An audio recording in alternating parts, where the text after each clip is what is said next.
Hello everybody, this video tells you about resetting Windows 10, which means you restore its default settings. In fact, this is the same as reinstalling Windows, but without using additional drives. All you need is a system recovery image and it is already in your system.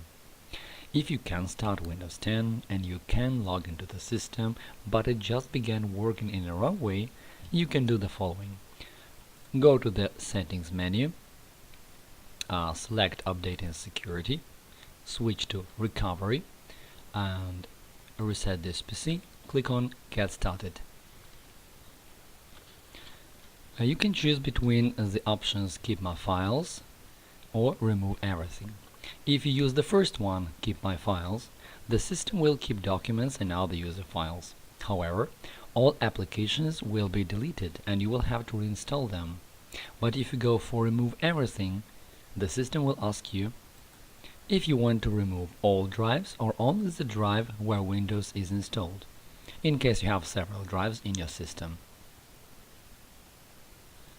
In the next window, you can choose between Just Remove My Files or Remove Files and Clean the Drive.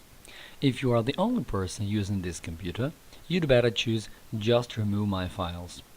The second option suggests cleaning the drive in such a way that files cannot be recovered. This way is safer if there are other people who use this computer, but it also takes more time. Now let us select one of the options, for example, Just Remove My Files. The only thing left to do now is to click on Reset and wait for the system to reinstall automatically. So this is the button. In the process, the computer will restart several times. It really looks like you are reinstalling Windows. Thanks for watching and good luck!